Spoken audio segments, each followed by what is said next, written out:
Postimi I radhës thotë kështu, që e keni postu.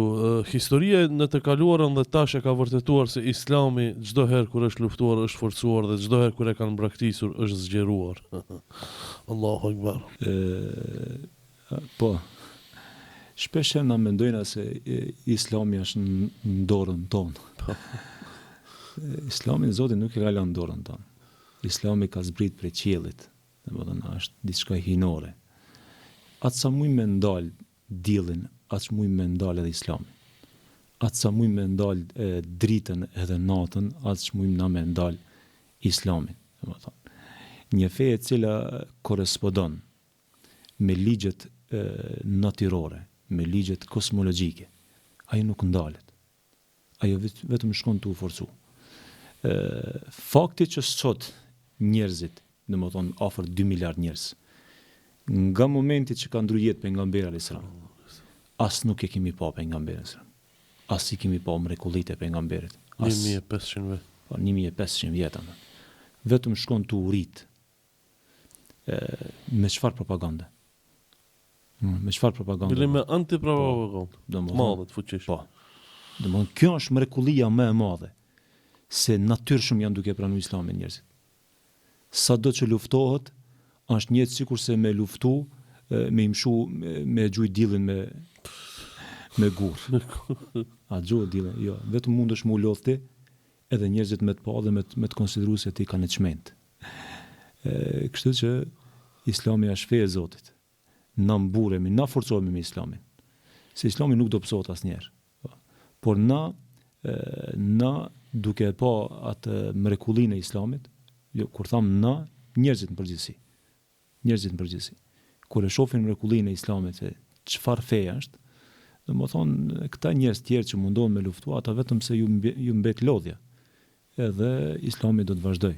Lodhja dhe dënimi që kanë me përjetuar. Ato kështu, se na gjithmonë dojna ai që e bën këtë vepër do dënohet.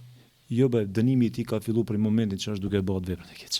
Kjo është dënimi më I madh. Po. Kjo është dënimi më I madh, se ti tu ka mbyll zemra. Ti të është fundos mendja. Ti e ke humb rrugën në borr, në rrugë drejt e ke humb rrugën. Domethënë kjo është dënimi më I madh.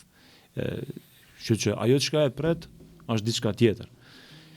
Kështu që na megjithse I kemi këto bindje, neve nuk gëzohemi kur dikush e lufton Islamin, neve na dhimbsen këta njerëz. Po. Sepse feja është e garantuar prej Zotit. Inna nahnu nazzalna al-Qur'ana wa inna lahu lahafidhun. E ka garantuar Rabbul Alamini, e kam zbritur në këtë Kur'an, edhe unë jam mbrojtës. Kështu që Zoti nuk na ka dërguar neve ambasador për ta mbrojtur fejen. Na mbrojmë me fejen. Këtu është dallimi. Na se mbrojmë fejen. Na nuk e ruajmë fejen. Na mbrohemi me fejen. Edhe na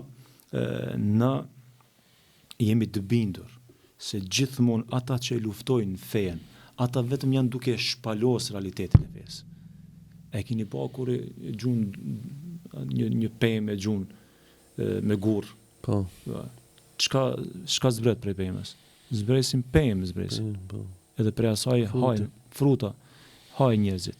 Kështu që gjithmonë që e gjujnë Islamin me gur, ajo nuk dëmtohet, ajo vetëm se jep frutat e vetat, edhe njerëzit që janë përreth binden se ki dru edhe ki pemë nuk po kthej ka gur. Se realisht kur ta gjujsh me gur, atë duhet me ta kthi me gur, apo? Ti e gjun me gur, ajo ti jep frutat e vetat. Kështu që këtive ju mbet vetëm lodhja, edhe këta me një farë mënyrë janë do shërptor që I bojnë mirë Islamit. Duke sulmu Islamin, po. Këta nuk janë të ditë që na jemi t'ju thonë këtive faleminderit.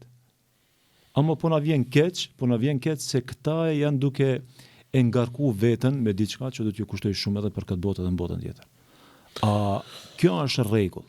Se për e qelin temën e Islamit. Këta që janë duke luftu dhe duke shoh Islamin, këta janë duke I shërbi Islamit. Shumë e vërtet. Po.